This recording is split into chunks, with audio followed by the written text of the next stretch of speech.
Welcome to the Big Drum Bear podcast. I am your host, Big Drum Bear, on this fine Monday, December 10th, 2018. It's good to have you guys here. We got a few of you in here. And it has been quite a good weekend. Been spending some good time with my wonderful kiddos. Got to do some pretty neat things with them, actually, which I'd love to talk about a bit today. So my wife got me this little device from the dollar store recently. It is a head massager. It's this weird looking thing. I don't know if anybody's ever seen one of these before, but there you go. I'm either going to whip up some eggs or I'm going to scratch my head. It's kind of almost Tim Burton-ish in its appearance. It's a little strange, but I thought some of you might enjoy that. Something different. Just to say, hey, he's as weird as I thought, or more. You'd be right in both instances. Let's see here. So, I've got stuff that I didn't shut off here. Here we go. All right. So, okay. All those little jobs that I have to take care of here. Good morning. Yeah, nice and cold over here in Illinois. It's not snowy right now, but give it time.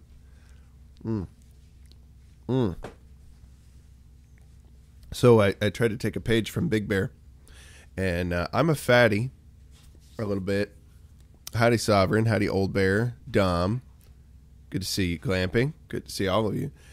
I've got a blue-green smoothie. So it's milk, kale, blueberries, and some ice cubes to froth it up a little bit. And that's it. Nothing else added. So I'm giving one of these a shot for breakfast today. I have to say I'm not enthused, but at the same time I'm enthused about not being a fatty. So, smoothie away and wash it down with some coffee. Yes, much better. Oh goodness, my sinuses have still been a mess all weekend, but that's going to happen this time of year. I just accept it.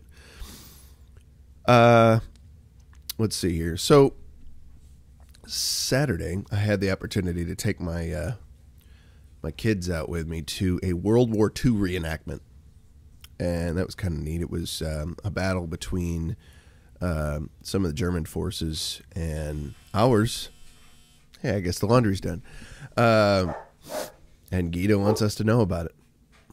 So it was a battle between some of the German forces and ours. And they ran several battle scenarios. They had a scenario where the Germans ambushed us, and they had a scenario where we ambushed the Germans. But it was kind of neat because they had actual period weapons all over the place. They had blank ammunition, which is, for those of you that are not familiar, it's just the bullets with the powder inside. No actual bullet, just the casing with the powder inside is what I should say. And the spot at the front of the casing where the bullet would sit, they've squished it down, so that the powder will just burst and be pressurized inside, but burst outward when you cycle it through the weapon. So they did a bunch of that stuff. They had ground burst simulators and all that kind of thing. Big, huge noisemakers. So if you've got PTSD issues, it's probably not the place for you. But it was pretty awesome. It was pretty neat. The kids had fun. So they got to go around and ask the actors what was going on, at those time periods, at the different things that they had to do every day. A lot of these actors were out there. They had tents set up and everything, so it really felt like it was a camp. Bonnie is here. She switched it to Bonnie Bear, which I think is cool. That's awesome. Wait, Sovereign Bear says he's going to see Owen tonight in Vegas. Nice. Dude, do it. Word. That's awesome. I would enjoy doing the same. I hope one of these days he'll come out towards Chicago. It would be good to have him this direction. And I would definitely do whatever I could in my power to go see an Owen. I mean, $20. Come on, man. You could do that. You can make that happen. Yeah, the fan photo thing is really cool. I dig it. That is pretty awesome.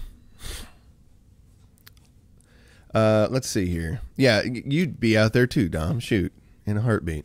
I wasn't even thinking about that. That's right. He's just up in Minnesota. All right, let's think now. So, from your bear circle, that's awesome, dude. That's super cool. Yeah. Yeah, if you mention old BDB or any others, just say, hey, yeah, that guy with the dogs from the It's Time video. Let's see here. So, while we were out doing this thing with the kids, this whole Civil War reenactment stuff, we did that, and we came home after we got there a little late. Like, we got there after they'd done the first run through, and they were going to do another run through of a different scenario a couple hours later. So we hung around long enough to see them do another reenactment thing. But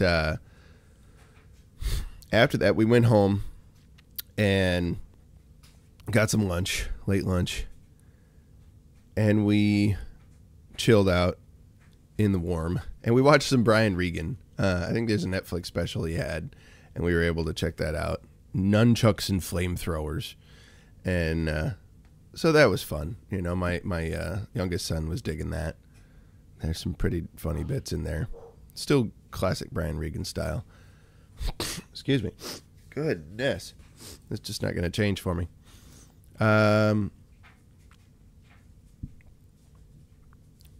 We're talking about different things that we could be doing.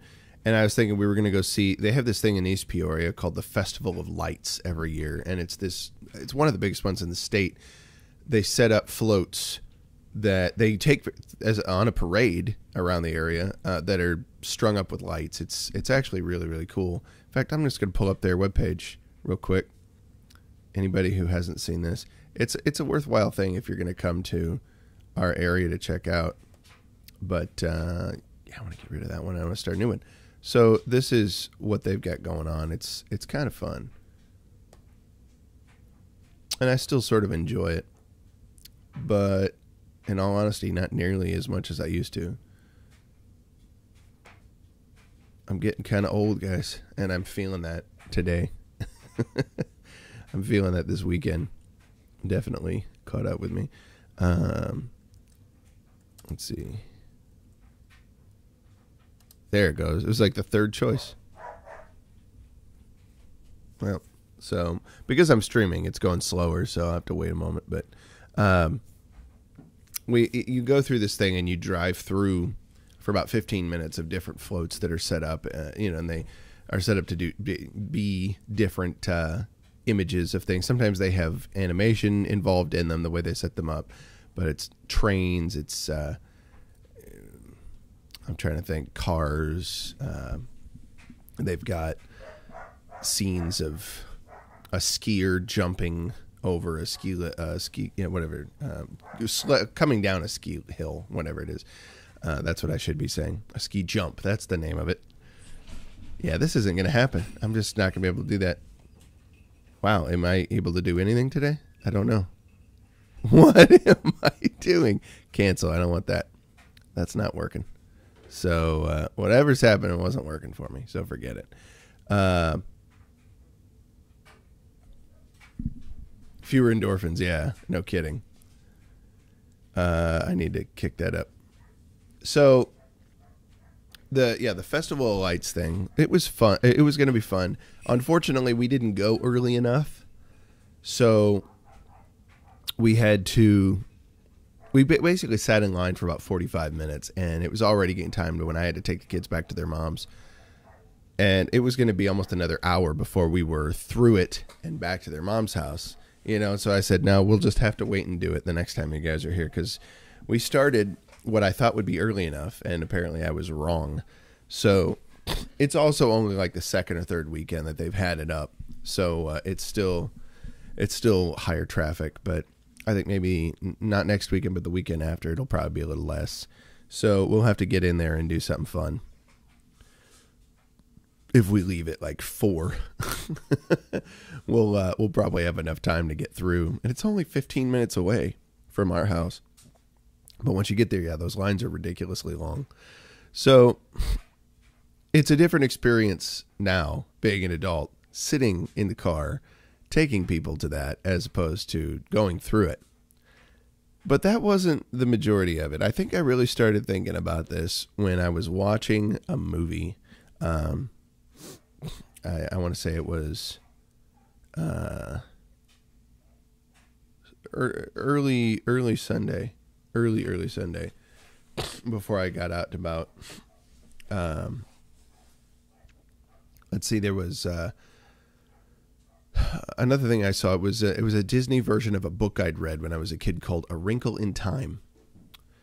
And I really enjoyed that book as a kid. It was very interesting, very unique. Compared to a lot of the other things I'd read. Madeleine L'Engle was the authoress's name. And I'd seen some film versions of this that had been done over the years. They were kind of made for TV sort of stuff, not all that well done. And this one was very well done in a lot of ways.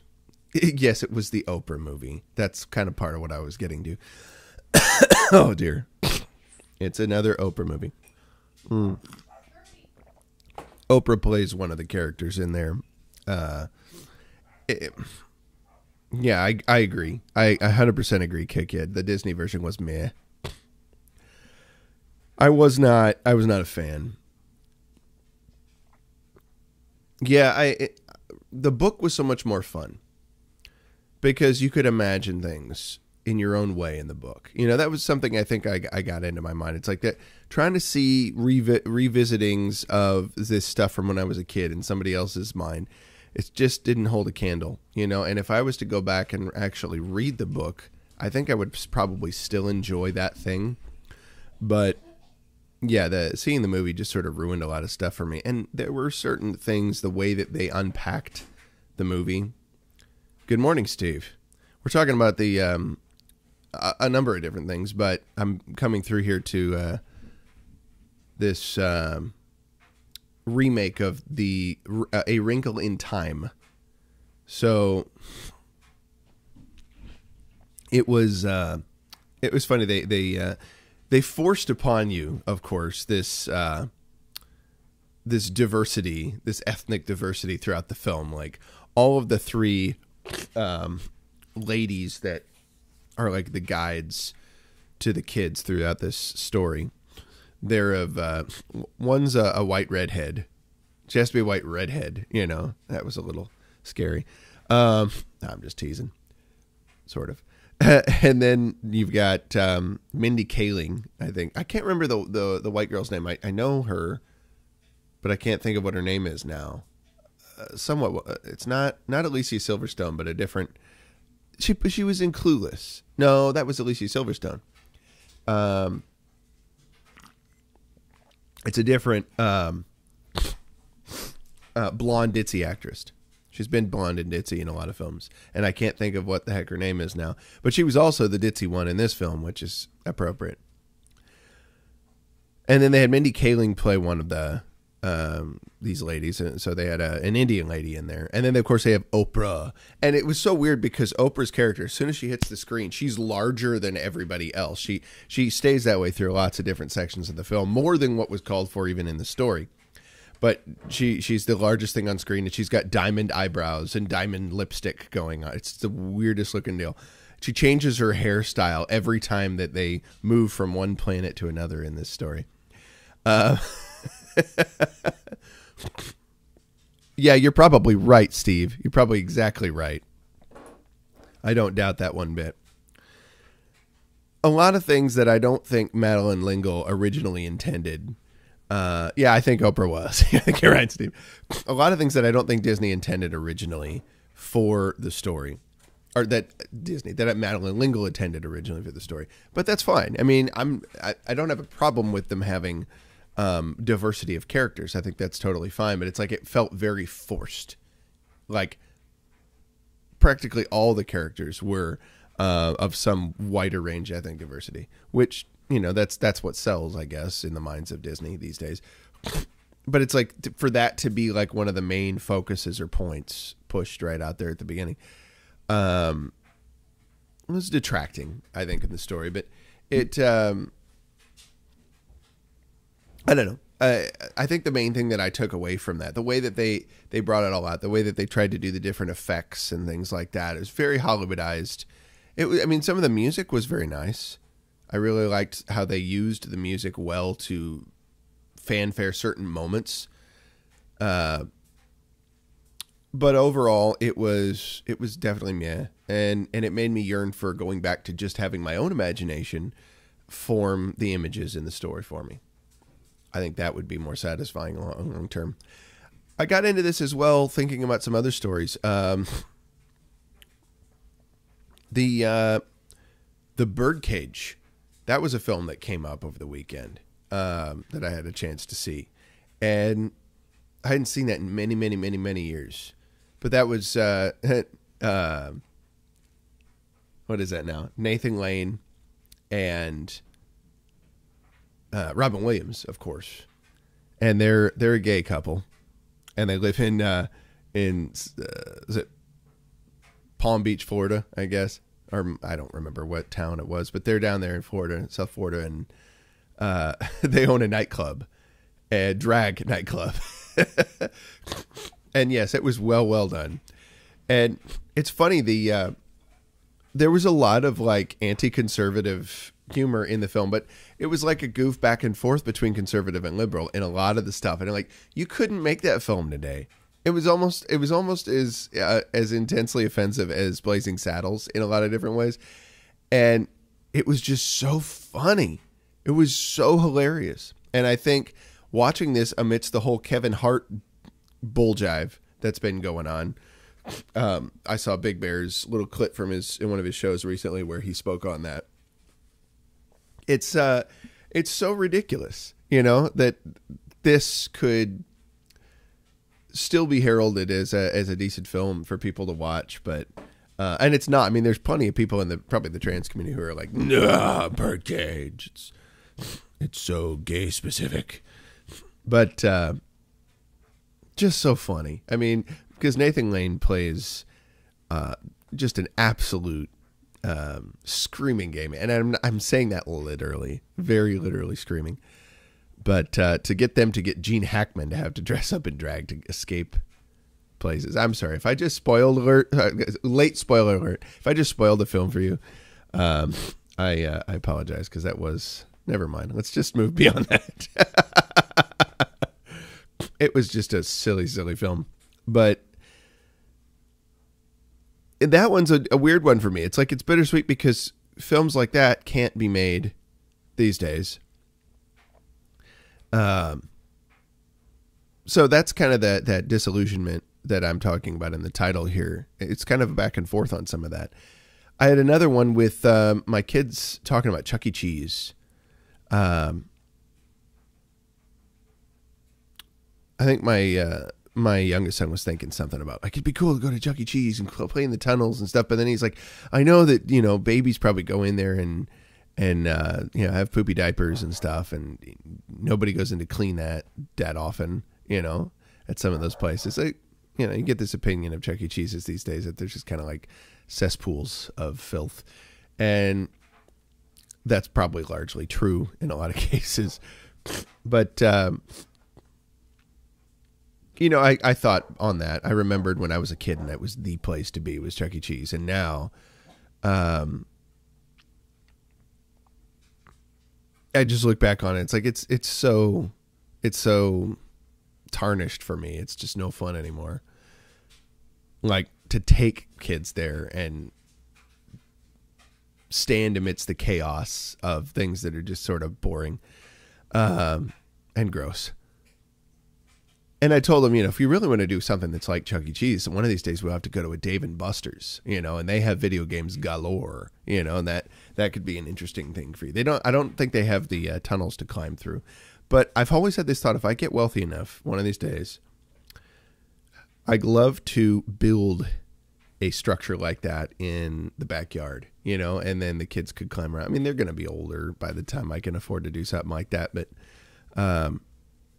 it would be so cool to have a tunnel system in the backyard, tunnel tree fort. I never went to DZ. I never made it to a DZ, Kikya. I always wanted to.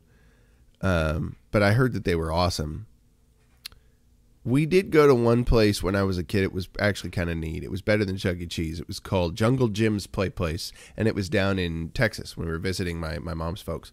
So we went to Jungle Jim's Play Place, and they had more than just the tunnels. They had rope, tunnels as well, and all sorts of other crazy weird stuff. But there was when we were younger, there was Monkey Joe's, and I think that's still around, and that's all inflatable stuff, and the kids could do that. But the older kids are kind of too big for it now, and even the younger kids are starting to get too old for it in some ways. But it would still be fun. I don't know. Some of these things that had a cool place in my mind at art when I was a kid, even into my teen years, now they've just sort of fizzled down the drain. There was even a restaurant we'd used to go to in Texas with my folks. It was called Pancho's, and it was a Mexican buffet. But it was cool because you go up the first time for buffet in a line with your tray and all that stuff and get whatever you wanted. And they'd have servers there to hand you out the main entree things that you wanted. I mean, enchiladas, they had flautas, they had all kinds of good stuff. And then there were sopapillas, the little biscuits that were like hollow inside, and you'd take this jar of honey with the little nipple thing on it and poke through and fill it with honey. It was so good. Yeah, Steve. We used to go to those things all the time. Like my grandparents would take us to Pancho's, and then it'd be cool because you'd be at the table, and there'd be this little short flagpole with a little Mexican flag, and you'd run the flag up, and that would call your waiter or waitress to the table, and you could let them know, could I have a few more of such and such, whatever the case may be. And it was fun. It was a lot of fun. Went there one time with my ex years ago when we first moved down to Texas when I was stationed at Fort Hood. And all the mystique, all of the enjoyment lost pretty much. It was just like, this is kind of now. It's just gone downhill. And it could have just been that one, that's entirely possible. Oh, Fellow to See has a drum question. What's a cool, not so expensive addition to a drum set? Trying to get a Christmas present for a friend who drums. He already has 2 cowbells. Good, not expensive addition to a drum set. Well, there's sticks of various kinds. There's keys. Good. We're always losing drum keys. The little T-handled tool that we use to tune our drums. But probably what's even better than that is like a DVD. A drumming DVD that talks about really cool stuff. And there's a number of good ones that I can recommend. I don't have them handy here. Where did I put all my DVDs? I don't see them nearby, but I would highly recommend. Oh, there they are. Give me one moment, and I'll recommend something. Hang on one second. These are super important. Yeah, that's a good one. Or, let's see, how about, maybe this one. Okay. Any one of these is going to blow his mind as a drummer. It's just ways to encourage and educate. And having made a huge investment in these over the years, I'm very happy to have done so. Probably one of the best you could do. I don't have the Steve Gadd one handy, but Steve Gadd's a great one. You can't go wrong with, let's see here. Thomas Lang, he's an animal. He's an alien. He's not human. He does things that blow your mind, and it might be more than your friend is interested in. I don't know what kind of music they tend to like, but he's a Vienna guy. He's from Austria, and he's from Arnold's neck of the woods, right? This is a good one. Creative Control, Thomas Lang, intense, but probably my number 4 pick in all of that. Antonio Sanchez, if he likes Latin stuff, guys, one of the masters. Antonio Sanchez is from the Hudson Music Master series. You can't go wrong with that. But that's my number 3 pick. John Blackwell, former drummer for Prince, for new power generation, and he left us. I think it was last year, I believe. And unfortunately developed cancer. Poor guy. He just a force of nature. Unbelievable drummer. That'd be my number 2 pick. My number 1 of all time though is Billy Ward, in his DVD Big Time. It's probably one of the most important DVDs any drummer could get. Big Time, Billy Ward. You got to get this for him. That's probably the absolute. You know what? Just skip the other 3 that I mentioned. Just get Big Time, because it will fundamentally alter his perception of drumming. It's got so many little shorts on there, just jam sessions between him and Andy Hess, bassist for a band called Government Mule. I think he's still the Government Mule's bassist, but ridiculous stuff. Ridiculous ways to think about drumming. Can't go wrong. That's a good drummer present right there. Billy Ward, Big Time. Probably the best investment a drummer could make in themselves, in their playing. So that's my 2 cents on that, Philly to say. But so, somebody going up soon? Oh, Dom, you're getting ready to stream? You need a B2B stream with me, bear to bear? Yeah, I think that would be actually pretty cool. We need to find a time to do that. Billy Ward, Big Time. Absolutely. Yeah, that's. I shouldn't have even bothered with the other 3. You know, I just talked to my wife about the Patreon this morning, Kick Ya. I have been doing too many other things. I've been walking a lot of dogs, and I need to just sit down. Yesterday, I should have done it. I should have set it up. That should have been part of my business yesterday. And of course, I didn't do it. So as soon as I get it set up, it's supposed to be. You know what? Keep texting me if you haven't seen it up by the end of. If you haven't seen it up by the end of tomorrow, by the time you're going to bed tomorrow, go ahead and send me a message or something. If you don't see it up by the next day, send me a message. If you don't see it up by the next day, then continue to send me a message until you see it. It needs to happen. So I've got to go walk dogs pretty quick here, but I was thinking of just a couple of other mentions about this whole topic. Number of different things that came at me this weekend that sort of left me with this disillusioned feeling. But then there was a bright spot in the midst of it. And maybe it's because I can't do it now. I don't have access to it. I wonder if I had access to play this again, I would probably feel disillusioned. I don't know. Chuck E. Cheese, one bright spot that was in there, and I can disassociate it from Chuck E. Cheese very easily. It was off in the corner by itself for many years, but there was this game that they had, and it was like a big box that you would climb into, and it was like you were sitting in a cockpit. It was designed to be set up like you're sitting in a cockpit. You had the controls and everything there with the firing buttons on it. And it was a Star Wars game. It was like early 3D graphics stuff, like wireframe 3D graphics. And you were flying an X-Wing fighter. And you were supposed to go through and fire at all these TIE fighters coming at you. It's like you were going down the trenches of the Death Star, right? That's what it was set up to be like. And you had the voice of Obi-Wan Kenobi, Sir Alec Guinness, chiming at you from time to time. The Force will be with you always as you're going through. It had that really cheesy 8-bit music going on. And it was just absolutely one of my favorite. We never got past like the second or third level on that thing because it was so hard. It was intense. But we would cough up tokens into that sucker all night long because it was a blast. So much fun.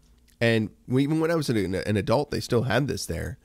But I don't know if I'll ever see one of those again.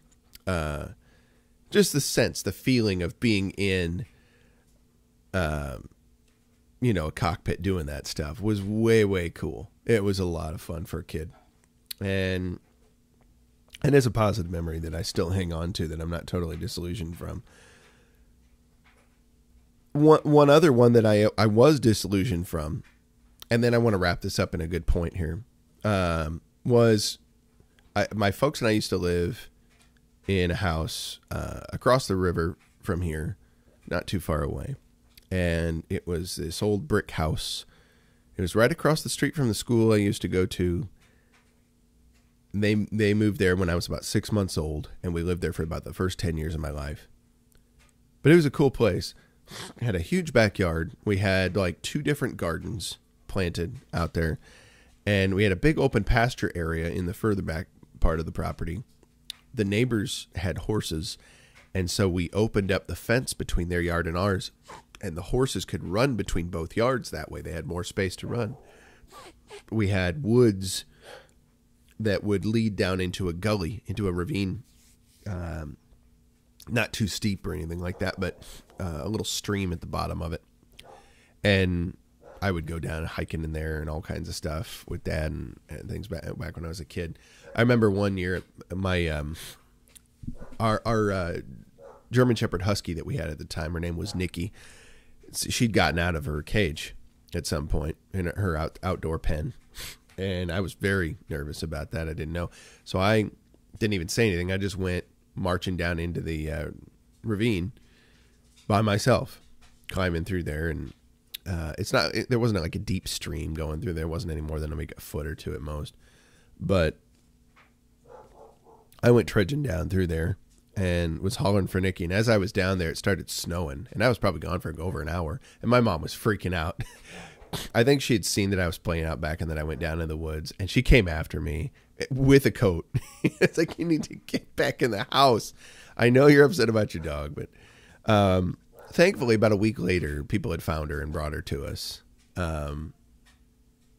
So that was cool. She did get found, but yeah, I was trudging like a champ looking for her. I was like 9. I wasn't even 9. I was like 7. What am I thinking? I was 7 years old. I'm like, I gotta find my dog. So this house, this whole property was so much fun. There were so many cool things there. That we had a tree fort that my dad built us on that property. We used to keep chickens and sheep in the backyard, just a few. And it was semi-rural, semi-urban, or suburban. So it was just wonderful for a kid growing up. A lot of neat things. I went back there to visit when I was an adult, and it just feels way smaller. And the people who own it now, the treehouse is not usable anymore. It's I don't know. It's not set up for farming or anything like that. It's not set up with animals and things like that. So disillusioned when I went back to see that. Very disillusioned. But what did I get out of that? That I don't need to sit and dwell in things past to satisfy me. Like, memories are memories, and that's what they're good for. They were experiences that we needed at that time, that were useful for us at the time, or not so good, depending upon the memory. But they helped make us to who we are now. And it's useful to recall them. It's useful to think back on them. I remember the Canadian wizard and I don't know what other adjectives I'd use to describe him. The trickster, Jordan Bernd Peterson. He had mentioned some time ago that he thought the purpose of memory was not simply just to recall things, but to help you orient yourself in your life. You know, it's like you have to keep things in your memory until you've integrated them properly. And I'm like, I think that's partly true, but I think there's a lot more to it than that as well. And you don't want to get lost in memories, because I think it's true. People often do get lost in like, oh, what used to be. But what's coming is rather important. And what used to be can help guide you toward facing what's to come with more resolve, with more wisdom. I don't know. Verdict's still out on that one for me, Kick. Yeah, I'm feeling sort of iffy, but that's me and Big Bear and probably a bunch of other people. No, I hope he does good. I hope he continues to do good. So let's see here.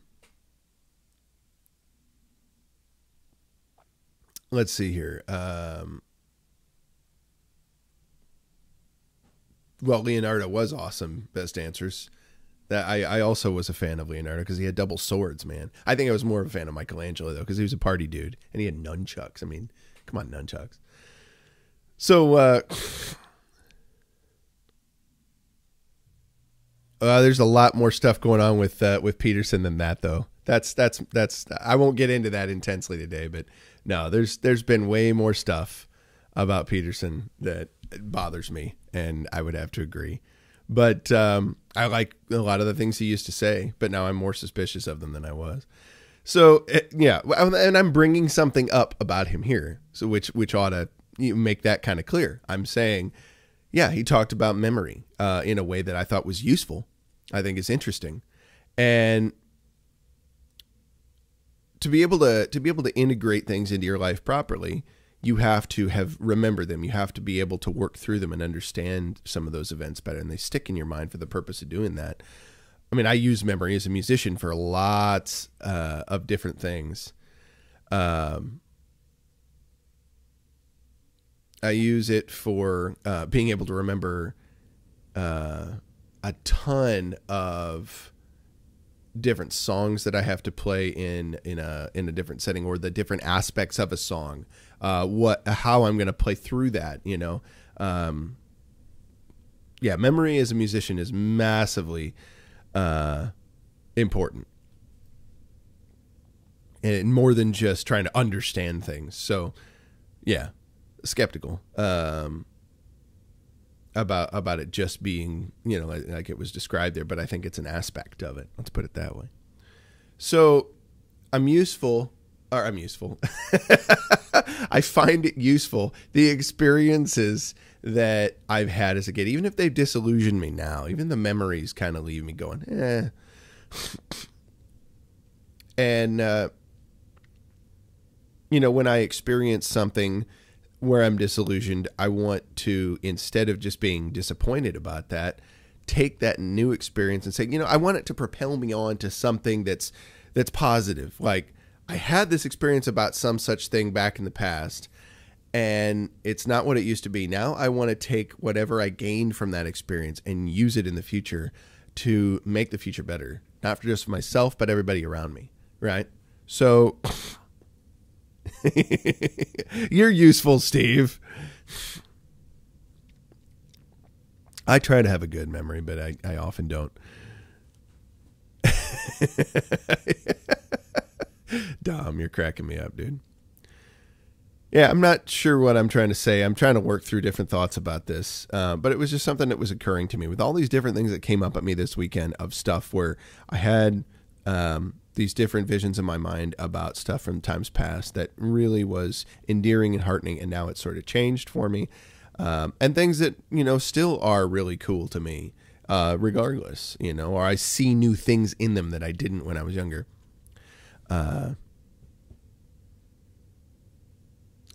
I try to think of what function all of that can serve.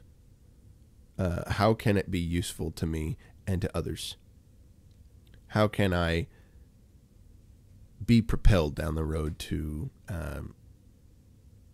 new music, new character traits, better character traits, more tempered character traits that can help me be a better husband, father, musician, podcaster.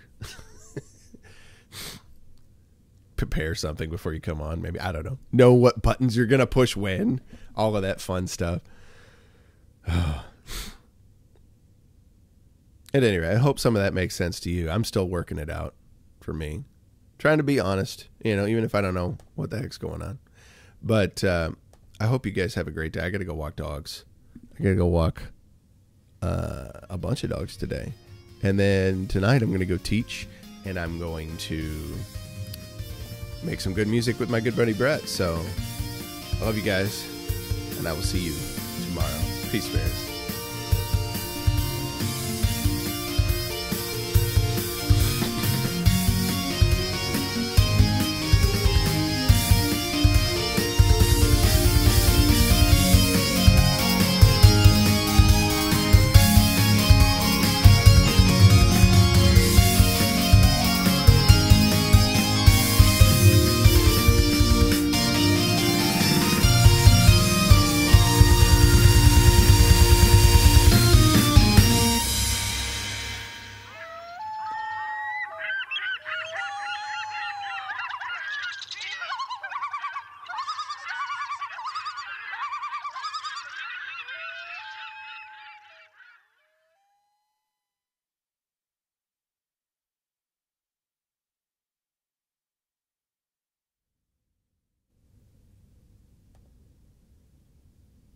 Two things.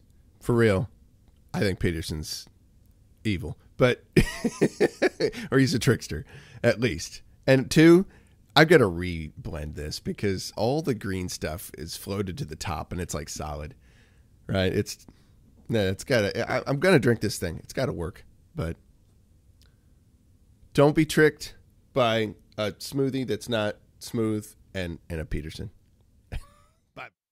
Bye, bears.